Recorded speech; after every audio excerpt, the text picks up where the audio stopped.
আমি আজ আপনাদের অতি সাধারণের মধ্যে অসাধারণ চারটি তত্ত্ব তুলে ধরার চেষ্টা করছি। এটা অষ্টম স্কন্ধে ভাগবতের আছে। কামনা দূর করার মহা ঔষধি। কি দূর করার? এইবার ধ্যান দিয়ে শুনতে হবে। কামনা দূর করার মহা ঔষধি। চারটি মাত্র জিনিস আমরা গ্রহণ করলে কামনা দূরীভূত হবে। অষ্টম স্কন্ধে ভাগবতের এ কথাই প্রতিফলিত হয়েছে। একটু ধ্যান দিন এবার। চারটি তত্ত্বের উপরে আপনার অনন্ত কামনা বাসনা দূরীভূত হবে। আপনি শান্তি, কল্যাণ, ভগবত ভক্তির অধিকারী হবেন। তার প্রথমটি হলো নিরন্তর ভগবানের নাম স্মরণ।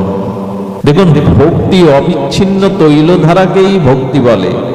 পাত্রে তেল আছে, তৈল আছে, আপনি ঢালছেন, ওটা কি বিন্দু বিন্দু হয়ে পড়ে? যখন ভরা পাত্রে ভরা তেল আছে, বিন্দু বিন্দু হয়ে পড়ে না অবিচ্ছিন্ন গতিতে পড়ে?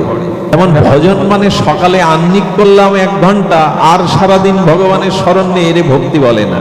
এই জন্য গীতাতে ভগবান বলছেন, তস্মাৎ সর্বেষু কালেষু মামনশ্বর যুদ্ধৌ চ। সংসারে যুদ্ধ আছে, অশান্তি আছে, রোগ শোক আছে, কিন্তু নিত্য নিরন্তর ভগবানের নামকে স্মরণ করো। আমরা সাপ লুডু খেলি, আমরা বলতে আমি, ওই কষ্ট করে করে করে উঠে সাপের মুখে। এই কিছুদিন ভজন সাধনে খুব মন লাগলো, কিছুদিন 16 মালা করে করলাম, তারপর আবার সাপের মুখে, আবার নিচে। এত কষ্ট করে উঠি আবার নিচে। এই জন্য আমাদের ভজনটা অস্খলিত নিষ্ঠায় হয় না। নিত্য নিরন্তর যে জিনিস না হয় সে জিনিস সুগঠিত অভ্যাসে পরিণত। 3 বেলা ভোজন করো, ভোজন না করলে শরীরে বল, শরীরের পুষ্টি তুষ্টি সন্তুষ্টি হবে না, ক্ষুধা নিবৃত্তি হবে না, এটা তো বোঝো।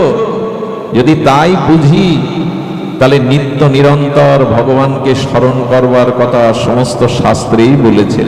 মহাপ্রভু তা আরো সরল করে বললেন, খাইতে শুইতে উঠিতে বসিতে যথা তথা নাম লয়। এই তো, শুধু কি একদিন এখানে ভাগবত শুনতে আসবো? শুধু সকালে আহ্নিক করেই বেঁচে গেলাম? এক রাজা ঘোষণা করেছে যে সন্ধ্যা বন্দনা করবে না আমার রাজত্বে, তাকে আমি রাজদণ্ড দেব। আচ্ছা, এই দণ্ড দিয়ে, শাসন দিয়ে কোনোদিন আর ভগবানের ভজন হয়? তো একদিন রাজা দেখতে বেরিয়েছে নগরে, সন্ধ্যাবেলায় সবাই আহ্নিক করছে কিনা, আর ভয়ে ভয়ে তো সবাই করে। একজন শৌচে যাচ্ছিল, মলমূত্র ত্যাগ করতে, এটা জলের পাত্র নিয়ে যাচ্ছিল রাজার সামনে। রাজা তো রাজদণ্ড দেবে, সন্ধ্যা হয়ে গেছে, তখন সেই শৌচের জল নিয়েই ওম অপবিত্র পবিত্র বা সর্ববস্থান শুরু করেছে। রাজা বলে, এই যাচ্ছিলে শৌচে, এই জল নিয়ে ওম অপবিত্র পবিত্র বা। বলেন, এটা দণ্ডের আহ্নিক। আহ্নিক না করলে আপনি দণ্ড দেবেন, এটা দণ্ডের আহ্নিক। যথার্থ আহ্নিক কখন হবে? বলে, স্থির হয়ে চ্যান ধ্যান করে বাড়ি গিয়ে ঠাকুর ঘরে গিয়ে তখন শান্ত হয়ে পবিত্র হয়ে প্রকৃত আহ্নিক করবো। গুরুদেব দিয়েছেন মালা, ওই জাল ফেলে কাঁচির মতো টানতে হয়, তাই টানি। আবার বারবার দেখি কটা বাকি আছে, এতে রুচি হয়? এ যেন শাসনের ভজন, যন্ত্রের ভজন, কটা আছে বারবার দেখি। কখনো কখনো টিভিও দেখি, মালাও জপ করি, দুটোই একসাথে চলুক। এই জন্য ভজন করতে হবে অনুরাগে, ভগবানকে আনন্দ দেওয়ার জন্য নিষ্ঠার সহিত, রুচির সহিত। ওই যন্ত্রের মতো ভজনে কাজে দেবে না। আমি একটা জিনিস শুভঙ্করকে বলছিলাম, এই মাইকটা এসে আমাদের জীবনের ভজনের কপটতা বাড়িয়ে দিয়েছে, মেকি ভাব বাড়িয়ে দিয়েছে। এই সব, এর নাম হলো মাইক। মাইক মানে মাইক, মায়া দ্বারা যা তৈরি করা, তাকে বলে মাইক। আগেকার দিনে অষ্টপ্রহর 16 প্রহরে যারা সংকীর্তন করত, আমরা যারা পাঠ করতাম খালি গলায়, তখন ভেতরের যে ভাবটা সেটাই প্রকাশ হতো। এখন এটার সামনে মাঝে মাঝে আমি যা না তা প্রচার করতে ব্যস্ত। আমার কণ্ঠটা যেরূপ না, ভলিউম বাড়িয়ে, ইকো দিয়ে। যজ্ঞে দেখবেন, নাম যজ্ঞে দেখবে যেখানে মাইকটা, ওখানে মাস্টার গিয়ে সুর কষাকষি করে। আমার যা কিছু ভেতরের সুর, সেটা যেন আরো সুন্দরভাবে, যদিও বিজ্ঞানের যুগে আমি বলছি এটার অপ্রয়োজন তা না, হাজার হাজার লোক দূর থেকে বাড়ি বসে কোনো অসুস্থ বৃদ্ধ বসে বসে শুনছে, এটা দরকার। কিন্তু খবরদার, এই জিনিসটার সামনে এলে যেন নিজেকে জাহির করার ইচ্ছা, ভেতরে যা আছে তার থেকে অতি করে প্রকাশ করার ইচ্ছা না থাকে, তাতে মাইক ভাব এসে যাবে, কপটতা এসে যাবে। মাইক না হলে আমার চলবে না। 60,000 মুনি ঋষি যেখানে, সেখানে তো কোনো মাইক ব্যবস্থা ছিল না। আসলে সবাই ধ্যানস্থ হয়ে শুনতো। রাত্রের কথাটা কত দূরে পৌঁছায়, রাত্রে সব নীরব থাকে, ধ্যানস্থ থাকে। তো ধ্যান দিয়ে শুনলে আর ধ্যান দিয়ে বললে শব্দ বহুদূর চলে যায়। এই জন্য নিত্য নিরন্তর ভগবানের স্মরণ করাটাই হলো প্রেম ভক্তি লাভের একমাত্র লক্ষণ। যেন যন্ত্রের মতো না করে বসি। এই জন্য সবসময় নিজেকে স্মরণ রাখবেন। নাম কিন্তু ভুলে যায়, আমরা নাম কিন্তু ভুলে যায়। আমার মনে পড়ে এক আকাট মূর্খ, তো সে বিবাহ করেছে, এখন স্ত্রী মাকে যদি সেবা না দেয় সংসারে অশান্তি সৃষ্টি করে। দেখ, বুদ্ধিমান লোকের পরামর্শ নিয়েছে যে বাসর রাতে নিজের মাথায় তলে, বালিশের তলে একটা রামদা রাখবি ধারালো, আর ওইটা স্ত্রীকে প্রথমে দেখাবি। বলে, দেখো বিয়ে করেছো, আমায় মালা দিয়েছো, কিন্তু আমার একটা আসরিক ভাব আছে। আমার কথা না শুনলে, বাবা মার কথা না শুনলে আমি জেলে যাবো আর তাকে মাথা কাটবো। দা নিয়ে যদি বাসর রাতেই শুরু করে, তো সেই স্ত্রী তার অবাধ্য হবে কি করে? তো ভগবান বললেন, নিজের কাছে একটা শাসনের যন্ত্র রাখো, নাম যেন ভুলো না, নাম যেন চলতে থাকে, নাম যেন ভুলে যেও না। নাম যেই ভুললো, শয়তান সে এসে বাসা বাঁধলো। নাম নিরতি ধরল যেই, শয়তানেতে ধরল সেই। নাম বন্ধ করে দেখুন, শয়তান বা বিষয় চিন্তা, কামনার চিন্তা আপনাকে ধরবে। এই জন্য নিত্য নিরন্তর নাম অভ্যাসটা আমরা যেন চর্চা করি, তাহলেই আচ্ছা, যেখানে নিত্য নিরন্তর নাম চলছে ওখানে কামনা ঢুকবে কোন পথ দিয়ে? অন্য চিন্তা ঢুকবে কোন পথ দিয়ে? এই আসনে এখন দুজনকে বসানো যাবে? যাবে কি বলুন? সে শোভাও পাবে না, বসলেও স্বস্তি পাবে না। তো যেখানে নিত্য নিরন্তর ভগবানের নাম চলছে, সেখানে অন্য ভাবনা ঢুকবে কি করে? এখন তো আপনাদের মাথায় কোনো সংসার চিন্তা ঢোকার কথা নয়, কানে অন্য শব্দ ঢোকার কথা নয়। এই জন্য নিত্য নিরন্তর ভগবানের নাম এটি স্মরণ করুন। এটা অভ্যাস গড়ে তুলি আমরা আজই, এখনই, এখন থেকেই, বর্তমানে। ভবিষ্যৎ প্রয়োগ না, এখনই প্রয়োগ করুন, যেন এখান থেকে উঠে গিয়েও নিত্য নিরন্তর তার নামের অবিচ্ছিন্ন ধারা বইতে থাকে। গীতার এই বাণী যেন আমার জীবনে সাকার হয়। তস্মাৎ সর্বেষু কালেষু মামনুষ্ঠর। হে অর্জুন, আমাকে স্মরণ করো, তাহলে কামনা মিটে যাবে, কামনা প্রবেশের আর স্থান পাবে না। আচ্ছা, জলে যদি একটা লোহার শলাকা ছেড়ে দেন, জলে কোন পর্যন্ত যাবে? একদম তলা পর্যন্ত যাবে। যদি নরম কাদার উপরে দিয়ে দেন, কিছুটা যাবে, তল পর্যন্ত যাবে না। এরপরে যদি কাঠের উপরে ছেড়ে দেন, মোটেও যাবে। আর যদি লোহাতে ঠুকতে চান, ছিটকে পড়ে যাবে, মোটেও যাবে না। তো যে বললেন, যার হৃদয়ে সর্বদা ভগবানের নাম অনুরণন হচ্ছে, ওখানে প্রবেশের কারো অধিকারী নেই। আমাদের বিশ্বচর বসু, তিনি খুব বলবান, তেজস্বী, বীর ছিলেন। একবার অসুরদের আক্রমণে দেবতারা পরাজিত হয়, আর বিশ্বচর বসুকে দেবতারা আহ্বান করে, আপনার বীরত্ব আছে, আপনি আসুন, আমাদেরকে অসুরের হাত থেকে মুক্ত করুন। তো ইনি অসুরদের পরাস্ত করেন, স্বর্গরাজ্য দেবতাদের ফিরিয়ে দেন। তাতে অসুরদের রাগ হয়। বিশ্বচর বসু যুদ্ধের শেষে বসে এক জায়গায় ভগবানের তপস্যা করছেন, আর তখনই অসুররা সুযোগ পেয়েছে, ও একটা তপ করছে, ওকে গিয়ে এখন অস্ত্র দিয়ে, ওর কারণেই তো আমাদের পড়া যায়। যেই অস্ত্র তুলেছে, ওই অস্ত্র যেই বসাতে যাবে, ওদের অস্ত্র কে যেন আটকে দিচ্ছে। কেউ অস্ত্র প্রয়োগ করে তাকে আঘাত করতে পারেনি বিশ্বচর বসুকে। শেষে এসে শুক্রাচার্য, দত্ত গুরু, যারা ওষুধদের গুরু, বললেন, গুরুদেব, ওর গায়ে অস্ত্র কেন থেমে যাচ্ছে, ওকে কেন আঘাত করতে পারছি না? বলে, ভগবানের মহা ধ্যানে নিমগ্ন আছে, ভগবানই ওকে রক্ষা করছেন, দেবদেবীরাই ওকে রক্ষা করছে, অস্ত্র পড়বে না। বলে, তাহলে উপায় কি? বলো, ওর কানের পাশে গিয়ে বৈষ্ণব নিন্দা শুরু করো, নামের নিন্দা, ভক্তির নিন্দা করো। ওই নিন্দা শুনলেই ভগবান হৃদয় থেকে সরে দাঁড়াবে, ওই পরিসরে তোমরা তাকে আঘাত করবে। কিন্তু যতই নিন্দা করছে, ওর কানে সে নিন্দা। নিত্য নিরন্তর ভগবানের নামের দ্বারা যখন অস্ত্র থেমে যাচ্ছে, তখনই অসুররাও চরণে পড়ল। ইনি সাধারণ নন, যেখানে অস্ত্রও থেমে যায়।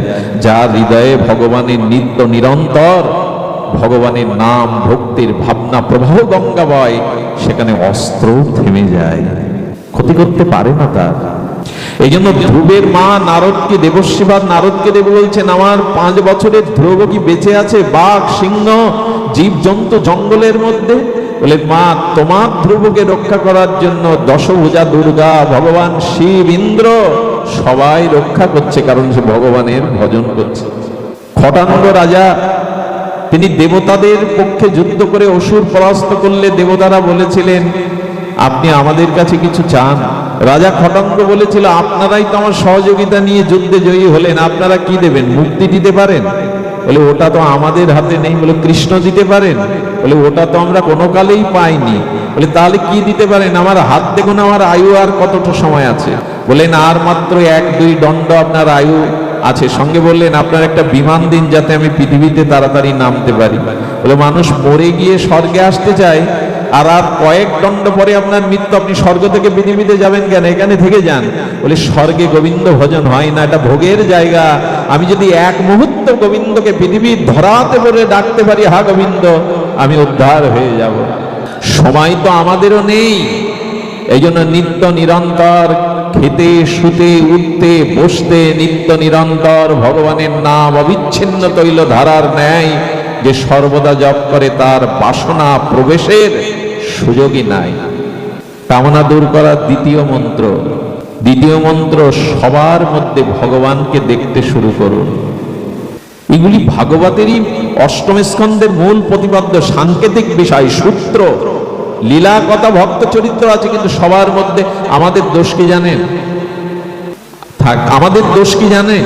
মা মন দিয়ে শোনো, সময় হয়তো সবসময় পাবো না। আমাদের দোষ হলো আমরা মন্দিরে ভগবানকে দেখি, বাইরে কোথাও ভগবান দেখতে, ওই যে মন্দিরে গিয়েই শুধু ভগবানকে দেখি। বলেন এরা মূঢ় যারা মন্দিরে ভগবান দেখে আর কারোর মধ্যে ভগবানকে দেখতে পায় না, এদের দৃষ্টি সংকীর্ণ, এরা মূঢ়। এই জন্য সব বস্তুর মধ্যে ভগবান আছেন। সর্বং খলিদাং ব্রহ্ম, যাহা যাহা নেত্র পড়ে তাহা কৃষ্ণ স্ফুরে। এই অনুভূতি যার এসেছে তার ভেতরে কামনা কাকে ভোগ করবে সে? সবার মধ্যে যদি তার প্রাণনাথকে, প্রতিটি নারীর মধ্যে যদি সে রাধারানীকে দেখতে শুরু করে, জগৎজননী মাকে দেখতে শুরু করে, সবার মধ্যে তিনি আছেন, এই ভাবনা কার শত্রুতা করবেন? কাকে ঠকাবেন আপনি? কাকে তুচ্ছ তাচ্ছিল্য করবেন আপনি? এই জন্য বললেন সবার মধ্যে আমাকে দেখতে থাকো, তাহলে আর কামনা বাসনা তোমার, আমরা এই দৃষ্টি আমাদের নাই। আরে নাম সিদ্ধ মহাপুরুষ কতবার, কত লক্ষবার বলেছি, নাম সিদ্ধ মহাপুরুষ দ্বাদশীর পারণের জন্য রুটি বের করে মাখন লাগিয়ে নিবেদন করতে গেছে ভগবানকে। আর একটা কুকুর নেবে না সেই রুটি মুখে নিয়ে ছনিয়ে ছুটতে শুরু করেছে। আর এই নামনিষ্ঠ মহাপুরুষ মাখনের কৌটা হাতে নিয়ে বলছে প্রভু দাঁড়ান, মাখনটা লাগাতে দিন, প্রভু দাঁড়ান, মাখনটা লাগাতে দিন। 2 কিলোমিটার ছুটে গেছে। ভগবান দেখছেন সর্বজীবের প্রতি কিভাবে ওর আত্মদর্শন। কুকুরটা দাঁড়িয়ে পড়ে বিষ্ণু রূপ ধরে সাক্ষাৎ দিলেন। সর্বজীবের মধ্যে তোমার ভগবত বুদ্ধি এসেছে, তাকে কৃপা করলেন। আমরা এতখানি পারবো না, তবে সবার মঙ্গলটা দেখতে শুরু করুন, সবার মধ্যে ভগবানকে দেখতে শুরু করুন, দেখবেন কামনা স্খলন পতনের পথ বন্ধ হয়ে গেছে। দেখুন যে আপনার শত্রু, যার সাথে আপনার দেশ আছে, রাগারাগি আছে, আপনি তার দূর থেকে চলুন, কিন্তু তার সমালোচনা, তার নিন্দা, তার অনিষ্ট চিন্তা এটি করতে গেলে আগে আপনার হৃদয়টা দূষিত হবে। সঙ্গ করার দরকার নেই, তাকে এড়িয়ে চলুন, কিন্তু তাকে অসম্মান করবেন না, তাকে নিন্দা করবেন না, তার সমালোচনা করবেন না, তাকে এড়িয়ে চলুন। সেই সে বৈষ্ণব, সবারই প্রণতি। সেই বৈষ্ণব যে সবাইকে শ্রদ্ধা করতে শিখেছে। হ্যাঁ, যদি সঙ্গ করলে ক্ষতি হয় তো তাকে দূরে চলুন, তার সান্নিধ্যে যাবেন না, কিন্তু তার নিন্দা, সমালোচনা, তার দোষ অন্বেষণটা বাদ দিন। সবার মধ্যে তিনি আছেন। কবির সেই অবিস্মরণীয় উক্তি, আছো অনল অনিলে, চিরনভ নীলে, ভূধর সলিলে গহনে, আছো বিটবি লতায়, জলদেরও গায়, শশী তারকায় তপনে। আমি নয়নে বসন বাঁধিয়া, আধারে মরিগো কাঁদিয়া, আমি দেখি নাই কিছু, বুঝি নাই কিছু, দাও হে দেখায় বোঝায়। এই তো কবির উক্তি। সবার মধ্যে তিনি আছেন। এই দৃষ্টিটা এখানে 1 মিনিটের জন্য সবার প্রতি তাকিয়ে দেখুন, সবার মধ্যে রাধারানী আছেন, গোবিন্দ আছেন। 1 মুহূর্তে আপনার চিত্ত অনাবিল আনন্দে ভরে যাবে, কারো প্রতি বিদ্বেষ করতে আপনার ইচ্ছা করবে না। একবার লোকনাথ বাবা, দেখুন গীতায় একটি শব্দ আছে, তুমি কোনো প্রাণীকে উদ্বিগ্ন করো না, আর কোনো প্রাণী কর্তৃক তুমিও উদ্বিগ্ন হইও না। গীতার দ্বাদশ অধ্যায়ে দেখবেন ভগবান বলছেন, গীতার কথাগুলো তো আমরা অনুধাবন করার চেষ্টা করি না। এই দেখুন বলছে, তুমি কোনো প্রাণীকে উদ্বিগ্ন করো না, তোমাকেও কোনো প্রাণী তাহলে উদ্বিগ্ন। তার দুটো দৃষ্টান্ত শুনুন। লোকনাথ বাবা, লোকনাথ গোস্বামী না, লোকনাথ বাবা, মহাযোগী লোকনাথ ত্রিশূল পুঁতে ধ্যানে বসেছেন হিমালয়ে, আর সামনে বিষাদ দূরে এক বাঘিনী কয়েকটা বাচ্চা পেড়েছে, জঙ্গলের হিংস্র বাঘ। তো ওই ত্রিশূল পোতা দেখে বাবার তপসিদ্ধ মূর্তি দেখে মনে করেছে আমার বাচ্চাগুলো শিকার করতে এসেছে। যখন বাঘটা বাচ্চাগুলিকে আগড়ে ধরে ভয়ে কাঁপছে, কারণ ওর মধ্যে মাতৃত্ব এসেছে বাচ্চা, তো তখন লোকনাথ বাবা এত তপসিদ্ধ, সবার মধ্যে এভাবে তার দৃষ্টি, বাঘের সামনে গিয়ে বাঘের মাথায় হাত রাখলেন, তার তপস্যার বলে হাত রেখে বললেন, তোর বাচ্চারা আমার দ্বারা ক্ষতিগ্রস্ত হবে না, তুই নিরাপদ। এর পরের দিন থেকে কি করতে জানেন বাঘিনীগুলো? বাচ্চাগুলো বাবার চরণে রেখে শিকারে বেরোতো। এই গল্প নয়, পৃথিবীর ইতিহাসে বেশি দিন আগের কথা নয়। লোকনাথ বাবার কাছে বাচ্চাগুলো বাঘিনী রেখে গিয়ে শিকারে যেত। একবার এক পাহাড়ি বিষাক্ত বিছে একটা কৌটাই করে শিকারি ধরে নিয়ে যাচ্ছে। এক নামনিষ্ঠ মহাপুরুষ বললেন, আমি শুয়ে পড়ছি, ওই বিষাক্ত পাহাড়ি বিছে যা দংশন করলে সর্পের থেকে আরো বেশি যন্ত্রণায় ছটফট করে মরে যেতে, বললো এটা আমার দেহে ছেড়ে দে। সেই বিছেটা কি করেছে জানেন?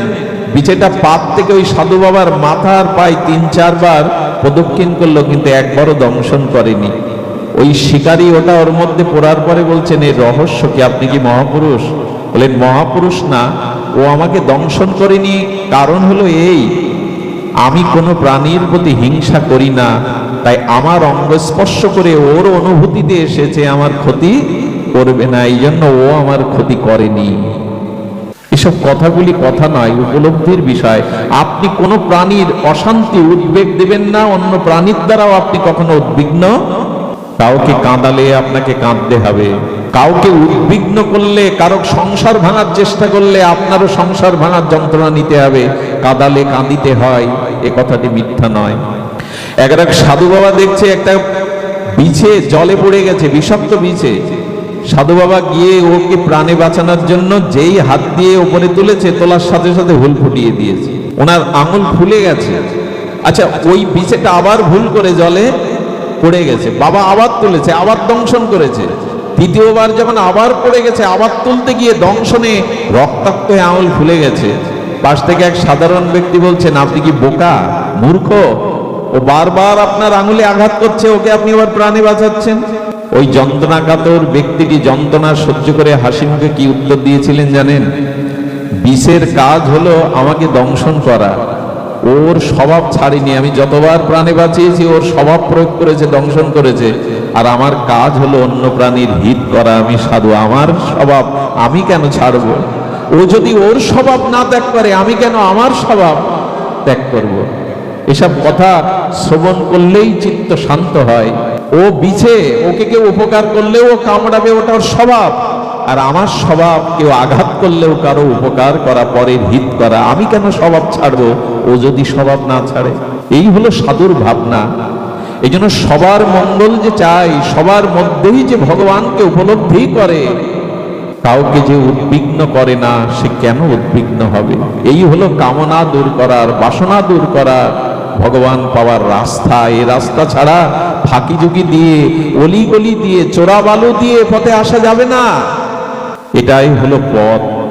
4টি কারণ বলেছিলাম, আর তৃতীয়টি হলো, প্রথমটি হলো নিত্য নিরন্তর স্মরণ, দ্বিতীয়টি হলো সর্বভূতে সমদর্শী হওয়া, ভগবানকে দর্শন করা, আর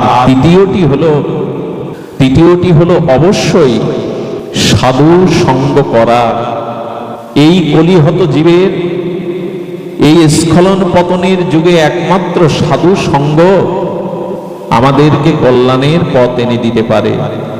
আজ এই সাধু সঙ্গের অভাবেই, যদি বলেন সাধুদেরও তো এখন দুরবস্থা, এসব বলতে পারেন, তবে সাধু সঙ্গ ছাড়া আমাদের উপায় নেই। শুদ্ধ ভক্ত সঙ্গ, শুদ্ধ সাধু সঙ্গ, এটি আমাদের কামনা বাসনা জয় করবার, আমাদের চিত্তকে শোধন করবার, এর থেকে বড় উপায় নেই। আর চতুর্থটা বলেই পাঠ বিশ্রাম রাখবো। চতুর্থটা হলো ভগবানে আত্মসমর্পণ, শরণাগতি। চতুর্থটা কি বললাম? শরণাগতি। এই প্রসঙ্গেই দুটি কথা, এরপরে বিশ্রাম। শরণাগতি যতদিন না আসবে ততদিন আপনার বাসনা, আপনার সসুখ বাসনা, আপনার নিজের স্বাতন্ত্র ইচ্ছা দূর হবে না। আমি হাত জোড় করছি, কথাটি শেষ কথা, বিশ্রাম কথা মন দেওয়ার জন্য। শরণাগতি, এইটি বাসনা দূর করার, মোহ দূর করার, এই জগৎ থেকে একমাত্র এই স্খলন পতনের হাত থেকে বাঁচবার একটাই উপায় শরণাগতি। এই চারটের মধ্যে এটাই প্রধান। দেখুন, অর্জুন এবং দুর্যোধন গিয়েছিলেন শ্রীকৃষ্ণের কাছে। শ্রীকৃষ্ণ কপট করে ঘুমের ভান করেছিলেন। আর পরবর্তী ঘটনা আপনাদের জানা।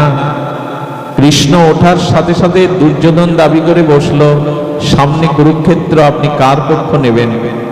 সঙ্গে সঙ্গে শ্রীকৃষ্ণ বললেন, আমি কুরুক্ষেত্রের রণাঙ্গনে অস্ত্র ধারণ করব না। দুর্যোধন বললেন, বেঁচে গেছি। তুমি যদি অস্ত্র ধারণ না করো, তবে তোমার কাছে আমার চাওয়া হলো, তোমার এতক্ষণি সেনা, হাতি ঘোড়া অস্ত্র আমায় দাও। যে অস্ত্রই ধরবে না, সেই অথর্বকে নিয়ে কি কাজ? তুমি তোমার হাতি ঘোড়া সেনা আমায় দাও। অর্জুনের দিকে তাকিয়ে গোবিন্দ বললেন, তোমার কি চাওয়া? বললেন, তোমার হাতি ঘোড়া অস্ত্র কিছুই চাই না। আজ হতে তোমার চরণে আমাকে আশ্রয় দাও, তুমি আমার জীবন রথের সারথি হও। এই হলো আত্মসমর্পণ। আজ হতে আমার জীবনের সমস্ত ভার তোমার চরণে আমি সমর্পিত করলাম, তুমি সারথি। এই কথায় অর্জুন জগৎকে জানিয়ে গেল, এই আত্মসমর্পণ করো, শরণাগতিতে এসো। শকুনি অপেক্ষা করে আছে, দুর্যোধন কি নিয়ে এলো কৃষ্ণের কাছ থেকে? আরে ভাগ্নে, কি নিয়ে এলে কৃষ্ণের কাছ থেকে? বললো, আমি আজ জয়ী হয়ে এসেছি। আরে কৃষ্ণ বলেছে সে কোনো অস্ত্র ধারণ করবে না, তো তার হাতি ঘোড়া সৈন্য অক্ষয়নী সেনা আমি নিয়ে এসেছি। শকুনি বুদ্ধিমান ছিলেন, কূটবুদ্ধি হলেও বুদ্ধিমান। এভাবে হাত চপটাঘাত করে বললেন, ভাগ্নে, পরাজয়টাই নিয়ে চলে এসেছো। আরে মূর্খ, কৃষ্ণ যার সাথে, জনার্দন যার সাথে, জয় তো সেখানে। আজ তুমি তোমার পরাজয় নিয়ে এলে, একথা কি সংকেত দেয়? গোবিন্দ চরণে যদি সঁপে দেওয়া যায়, এত বড় রণাঙ্গনের রণনদী থেকেও পঞ্চপাণ্ডব নির্বিঘ্নে পার হয়ে গেল। এই জন্য ভগবানের চরণে শরণাগত হও। হে গোবিন্দ, আমি তোমার।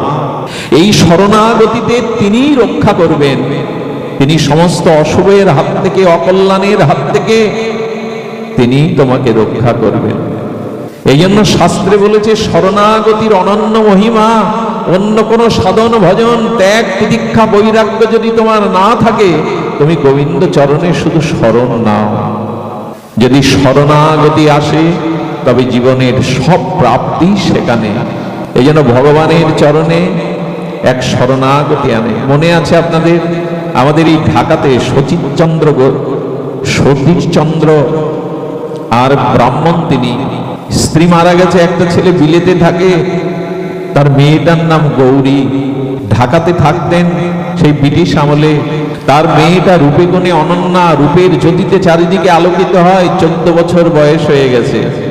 আর ব্রিটিশ সেনারা যেতে গিয়ে চিলেকোটার উপরে দেখছে সতীশ গোস্বামীর মেয়ে কি অপরূপ। মেয়েটাকে দেখেই তাদের পাশবিক আসরিক বৃত্তি জেগে গেল। 4 জন সেনা যখন উপরে উঠছে, এই ক্ষিতীশচন্দ্র গিয়ে গৌরীর হাত ধরে গোবিন্দের যে পট ছিল, সেই পটে গোবিন্দের হাতে মেয়েকে সম্প্রদান করে বললেন, হে গোবিন্দ, আমার গৌরীকে আছে আমি তোমার হাতে সম্প্রদান করলাম, শরণাগতি নিলাম, তুমি ওকে বাঁচাও। এই ঢাকারই ঘটনা। এই সতীশচন্দ্র ছিলেন পরোপকারী ডাক্তার, মানুষের সেবা করতেন, আর গোবিন্দকেই জীবনের ইষ্ট মনে করে আর তিনি গোবিন্দকে সেবা করতেন। হাতে যখন সম্প্রদান করে গেল, ব্রিটিশ সেনারা উঠে 2 জন ঘরে ঢুকে যেই ওর আঁচল ধরতে যাবে, কি বলবো আপনাদের। সম্প্রদানটা কপটতা করে হয়নি, সম্প্রদানটা হওয়ার সাথে সাথে গোবিন্দ বিগ্রহ থেকে গোবিন্দের চোখ থেকে, আঁখি থেকে এমন একটা বিকরণ জ্যোতি বেরোলো, সেই জ্যোতি দুজন সেনার চোখ অন্ধ হয়ে গেল, দূরে ছিটকে পড়ে গেল তারা। এই আকস্মিক ঘটনায় পেছনের সেনারা তাদের বাঁচার জন্য চারিজন নেমে গেল। আজ বাবা মেয়ে গোবিন্দকে এসে বলছে, প্রভু তোমার হাতে আমি গৌরীকে সমর্পণ করলাম, এইভাবে তুমি রক্ষা করো ভক্তকে। এরপরে ক্ষিতীশচন্দ্র মারা গেল, একা মেয়েটা অনাথ হয়ে গেল, মা তো অনেক আগেই চলে গেছে। এক রাত্রে গোবিন্দকে বুকে দিয়ে বললেন, বাবা তো তোমার হাতে সম্প্রদান করে গেছে, এখন আমি এখানে থাকতে পারবো না, তুমি আমাকে বুঝে নিয়ে চলো, বৃন্দাবনে নিয়ে চলো। কি বলবো, 200 টাকার একটা সোনার আংটি আর সন্দেশ আর মুড়ি নিয়ে বেরোলো। একটা পাত্রের মধ্যে লাল কাপড় দিয়ে তার প্রীতমকে, গোবিন্দকে ঢেকে নিয়ে যাচ্ছে। রৌদ্র পাবে, ধুলো ময়লা এসে অঙ্গে পড়বে, ভালোবেসে কখনো কাঁধে কখনো মাথায় নিয়ে যাচ্ছে। তখন তো হাঁটা পথ, যান্ত্রিক সভ্যতা এতদূর এগোয়নি। তিনি কলকাতা থেকে তখন মাসে একটা করে ট্রেন যেত মথুরায় না আগ্রাতে। সেই আগ্রার স্টেশনে নেমেছেন, মাঝে মাঝে ওই মুড়ি আর সন্দেশ তার প্রীতমকে দেয় আর একটু পায়, ওই সর্বদা তাকে স্মরণ। যখন তিনি আগ্রার স্টেশনে নেমেছেন, 2 দিন আগে গনে বোম বাস্ট হয়, কয়েকজন মানুষ মারা যায় এই বোমাতে। সন্দেহপ্রভার গোয়েন্দা বিভাগের সেনারা খুঁজে দিচ্ছে, আর ও লাল কাপড় দিয়ে ঢাকা পাত্র দেখে বলছে, এই দাঁড়াও, কে তুমি, তোমার পাত্রে কি? ওদের হাত জুতো পায়ে যাতে তার প্রীতমের গায়ে না লাগে দৌড়াচ্ছে। তখন ওরা বন্দুক উঁচু করে বলছে, দাঁড়াও, নাহলে তোমাকে আমরা গুলিবিদ্ধ করতে চেষ্টা করবে। দৌড়ে গিয়ে যখনই হাত দিতে যাবে, গৌরীকে ধরতে যাবে, আবার সেই জ্যোতি, আবার সেই কিরণ। সেনারা ছটকে পড়ে গেল, ভাবলেন ইনি সাধারণ কোনো মহিলা নন। তারা দূর থেকে সরে গেল। এইভাবেই রক্ষা করে শরণাগতিকে ভগবান। তখন সন্ধ্যা নেমে গেছে, আর আগ্রা থেকে বৃন্দাবনের পথে চলেছে এই সুন্দরী গৌরী একাকিনী, কিন্তু সাথে তার প্রীতম। মাঝে মাঝে সন্দেশ মুড়ি খাওয়ান, আর প্রীতমকে বলে, আমাকে পরীক্ষা কেন নিচ্ছ, এছাড়া তো দেওয়ার কিছু নেই। 4 জন অসৎ চরিত্রের ব্যক্তি দেখলো মেয়েটার এত রূপ যৌবন, সাথে কেউ নেই, তারপরে ওর কি একটা পাত্র আছে। তারা বলল, কোথায় যাবে গো? বলে, আমি বৃন্দাবনে যাব, যমুনা বলিনি বংশী বটে যাব। বলে, আমরাও তো তীর্থ করতে এসেছি, ধাম যাত্রা করতে এসেছি, চলো আমাদের সাথে। পথে তো এমন, দেখুন ভগবান যাকে সর্বদা কাছে রয়েছেন তারও বিপদের শেষ নেই।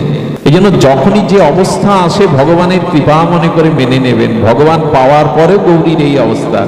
সন্ধ্যার আধার নেমে গেছে, আর বন কানন আর কাননে ভরা, বৃক্ষলতায় ভরা বৃন্দাবনের সন্ধ্যা নামার সাথে সাথে এই অসুরগুলো তাদের পাশবিক বৃত্তির জন্য গৌরীর আঁচল ধরতে গেছে।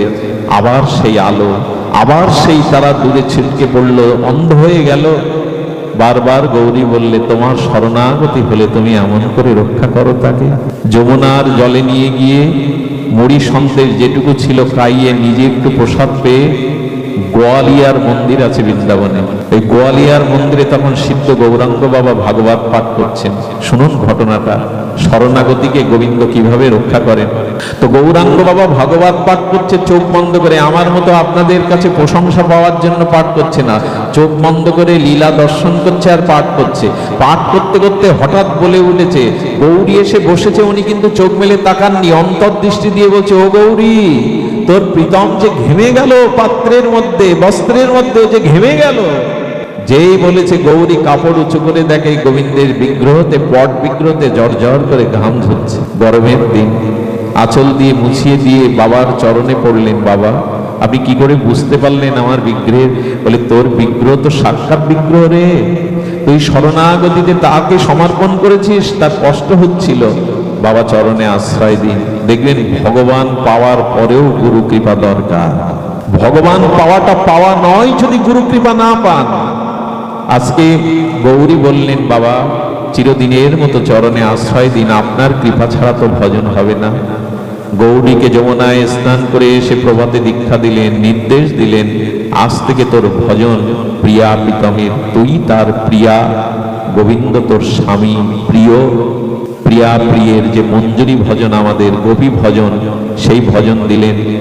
এক ব্রজবাসীর ঘরে 1 টাকা করে মাসে তৎকালীন ভাড়া দিয়ে থাকতেন। আর কি করতেন জানেন? ভজন করতেন সারাদিন। যখন হাতের অর্থ আর নাই, গোবিন্দকে কি সেবা দেবে? কি বলবো আপনাদের, 4 ঘন্টা করতাল বাজিয়ে কীর্তন করে 8 আনা করে পেত। যে ভগবান পেয়েছে তার প্রতি পরীক্ষা দেখুন। 4 ঘন্টা করতাল বাজিয়ে কীর্তন করত, 8 আনা দক্ষিণা পাওয়ার পরে ওই 8 আনা দিয়ে মোটা চাল সবজি কিনে ভোগ লাগাতো। বয়সও হয়েছে গৌরীর, 4 ঘন্টা একজন কীর্তন করতে গেলে কত কষ্ট হয়। তো এই কীর্তন করতে করতে কষ্ট হচ্ছে, আর এই মোটা চাল মাঝে মাঝে কাকড় থাকে। দিদি গিয়ে একদিন বললেন, আমি মোটা চাল পেতে পারি, আমি কাকড় শাকসবজি পেতে পারি প্রীতম, তোমাকে দিতে মন চাই না। এগুলি কত 56 ব্যঞ্জন ভক্তরা তোমায় দেয়, আমার এগুলো মন চাই না, কিন্তু আমার যে উপায় নেই, 4 ঘন্টা কীর্তন করে 8 আনা পাই, ওই দিয়েই চালাই। একদিন মনে করলো তাকে মোটা চাল দিব না। কি করলো জানো? এ কথা আবেগের কথা নয়, ভক্ত ভগবানের জন্য কি করতে পারে। বৃন্দাবনে রাধাকুণ্ডে গিয়ে দেখবেন কিছু মায়েরা আঁচল পেতে থাকে। আঁচল পাতার অর্থ হলো আমাকে ভিক্ষা দাও। গৌরী বসে বসে ভিখারিনীদের পাশে বসে ভিক্ষা করে যা পায় তাই দিয়ে সরু চাল আর উন্নত সবজি কিনে ভোগ লাগায়। 2 দিন ভোগ লাগানোর পরে তার প্রীতম প্রাণনাথ ব্রজনাথ বলছেন, গৌরী তুমি মোটা চাল পেয়ে আমাকে সরু চাল দাও, কাল থেকে তুমি মোটা চালই দেবে। ওতে যে কাকড় আছে প্রীতম, ওতে যে কাকড় আছে, তুমি এটা পেতে পারো না। তোমাকে 56 ব্যঞ্জন ভোগ লাগানো হয়, আমি কি দেব অভাগিনী? গৌরী সরু চাল নয়, তুমি আমাকে মোটা চালই দিও, ওতেই আমার আনন্দ, ওতেই আমার প্রাপ্তি। আমি ভক্তের দ্রব্যের কাঙাল না, আমি ভক্তের ভাবের কাঙাল, তোমার ভাবটাকেই গ্রহণ করব। আচ্ছা শোনো প্রীতম, আমার তো শরীরে বল নাই, অনেক বয়স হয়েছে, আর আমি কীর্তন করতে পারি না। যেদিন জোগাড় না করতে পারবো গৌরী, সেদিন তোমার চোখের জল নাম দিয়ে আমাকে দিও, ওটা পেলে আমার আর পাওয়ার কিছু বাকি থাকবে না। এই করে চলতে লাগলো গৌরীর জীবন। একদিন দীপাবলি, আপনারা জানেন বৃন্দাবনে বা ভারতবর্ষে দীপাবলির কি আলোর রোশনা উৎসব। দীপাবলির দিন সকলেই সাজে। গৌরীর সেই সোনার আংটিটা বের করলো, 200 টাকা বাজারে বিক্রি করলো। বৃন্দাবন থেকে তার প্রীতমের জন্য, গোবিন্দের জন্য তিনি কি করলেন, পীতবরণ কাপড় নিলেন, মুকুট নিলেন, কত অলংকার নিলেন, সুগন্ধি চন্দন নিলেন, ধূপ ধীপ নিলেন, আর 100 টাকা বাড়ির মালিককে দিয়ে বললেন, ব্রজবাসী বাবাকে যতদিন আছে আপনার আশ্রয়ে, এছাড়া তো দেওয়ার সম্বল নেই, আমাকে বিতাড়িত করবেন না, এখানে আশ্রয় দিবেন। ওই 100 টাকার জিনিস এনে তার প্রীতমকে প্রদীপ জ্বালিয়ে সুন্দর করে সিঙ্গার করে সাজিয়েছে। যখন সিঙ্গার করে সাজিয়েছে, হঠাৎ প্রীতম প্রকাট হয়ে প্রাণনাথ ব্রজনাথ প্রীতম বলছেন, গৌরী কতদিন চুলে তেল দাওনি, কতদিন ভালো একটা কাপড়ও পরনি, কতদিন নিজেকে সাজাওনি, আজ দীপাবলিতে তুমি তোমার শেষ সম্বল আমার জন্য এত করে সাজাবার উপচার এনেছো, তুমি সাজবে না? তুমি একটু লাল শাড়ি পরে নিজেকে সিঙ্গার করবে না? আজকে যে তোমাকে সাজলে কেমন দেখায়, আমার যে বড় দেখতে ইচ্ছা করছে। প্রীতম আমার কাছে যে কিছু নাই সম্বল, বলে তুমি ঘরের দুয়ার খোলো, সমাধান হয়ে যাবে। যেই দুয়ার খুলেছে গোবিন্দের প্রেরণায়, ওই ব্রজবাসী বাবা বলছেন, মা গৌরী এই 20 টাকা নাও, তোমার জন্য একটা ভালো শাড়ি, একটু আলতা কিনে আনো, একটু নিজেকে সাজাও, কতদিন সাজাও না তুমি। 20 টাকা দিয়ে দিল, 20 টাকা দিয়ে একটা লাল শাড়ি আলতা আনলো। সেদিন যমুনায় স্নান করে মাথাটা পরিপাটি করে খোপা বাঁধলো, ফুলের মালা দিল। প্রিয়া যেমন প্রিয়ার কাছে সুসজ্জিতা হয়ে যায়, সেই দীপাবলির রজনীতে আর গৌরী সেজে এসে তার প্রীতমকে নয়ন ভরে দেখছে। কি বলবো, সেই মুহূর্তে সাক্ষাৎ গোবিন্দ প্রকট হয়ে পেছন থেকে গৌরীকে জড়িয়ে ধরেছে। গৌরী কত অপরূপ তোমায় লাগছে বলো তো, সারাটা জীবন তুমি ত্যাগ বৈরাগ্য নিয়ে আমার সেবা দিলে, নিজের সুখ চাওনি, আজ তোমাকে কি অপূর্ব লাগছে। সারা রাত প্রীতমের রাতে ভজন মহিমায় কাটিয়ে দিল। এর থেকে প্রাপ্তি আর জগতে কার আছে? ভোরবেলা বলছেন, গৌরী তুমি আমার কাছে কিছু চাও? কখনো তো আমার কাছে কিছু চাওনি তুমি। গৌরী গোবিন্দের হাতটা মাথায় নিয়ে বলছেন, দেবে প্রীতম, আমি যা চাইবো তুমি দেবে আমায়? বলে, চাও না, তোমাকে অধেয় তো কিছু নেই। নীরব কিছুক্ষণ পরে গৌরী কি চাইলো জানে? প্রীতম, আমার শেষ যাত্রায় তুমি আমার সাথে থাকবে তো? যেদিন এই সংসার থেকে চলে যাব, সেদিন অন্ত্যেষ্টি ক্রিয়ায় যাত্রাপথে তুমি আমার সাথে থাকবে তো? কথা দাও। আমার তো তুমি ছাড়া এ বিশ্ব জগতে কেউ নাই। গোবিন্দের চোখে জল। গোবিন্দ নীরব হয়ে বললেন, গৌরী, আমি তোমার শেষ যাত্রায় কথা দিলাম সাথে থাকবো। গৌরীমা কি করে জানে? সারা রাত ঘরে দৌড় দিয়ে নাম করে আর তার প্রিয়তমের সাথে কথা বলে। একদিন ওই ব্রজবাসী বাবা দেখলো রাতে আর কোনো কথা ঘর থেকে বেরোচ্ছে না, কোনো কথা গৌরী বলছে না।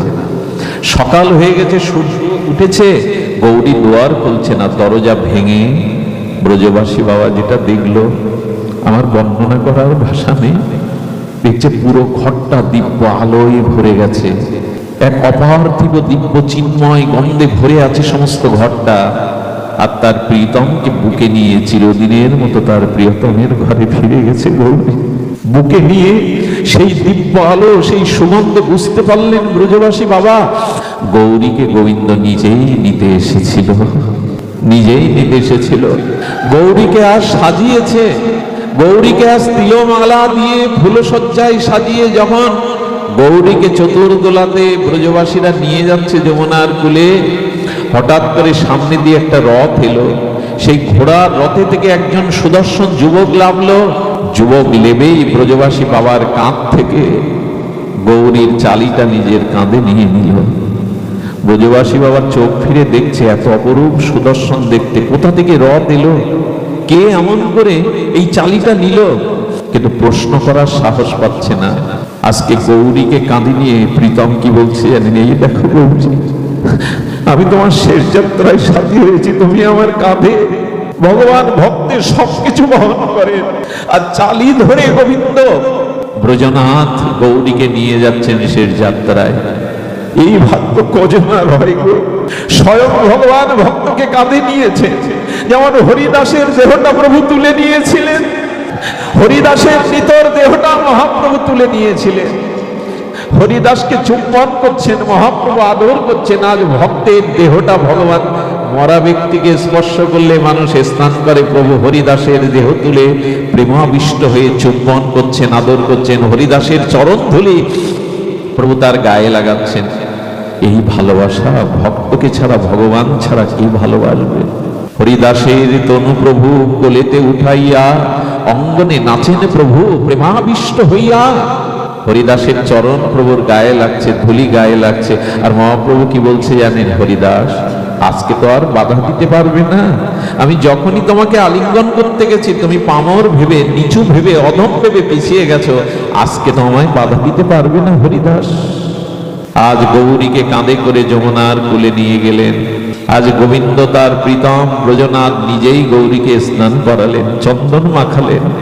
আর যমুনাকে ডেকে ডেকে বলছেন, যমুনা, চিরদিনের মতো আমার গৌরীকে আমি তোমার কোলে দিলাম, তুমি আশ্রয় দাও। চলো গৌরী, তুমি তোমার নিত্য ধামে চলো, যেখানে জরা নেই, মৃত্যু নেই, ব্যাধি নেই, তোমাতে আমাতে ছাড়াছাড়ি নেই। চলো আমার নিত্য স্বরূপ ধামে চলো। এই হলো ভগবানের আত্মসমর্পণের ফল। আসুন ভগবানের চরণে নিজেদেরকে সমর্পণ করি। এটা কামনা দূর করে, বাসনা দূর করে প্রেম ভক্তি লাভের একমাত্র উপায়। যে ছেলেগুলো এই অনুষ্ঠানের আয়োজন করেছেন এই শীতের দিনে, ওদের সাধুবাদ জানায়, সাধুবাদ জানায় যারা ওদেরকে সহযোগিতা করেছেন, অংশগ্রহণ করেছেন। বাকি অনুষ্ঠান পর্ব যেন সুচারুরূপে আপনাদের আশীর্বাদে সম্পন্ন হয়। আজ এইটুকুই। জয় নিতাই গৌর প্রেমানন্দে হরিবল। একটা নিবেদন জয়রামপুর পঞ্চানন বটতলা এই অনুষ্ঠানে আমাদের ছেলেদেরকে আশীর্বাদ করবেন এবং আজকের বিশ্ববসুর ষষ্ঠ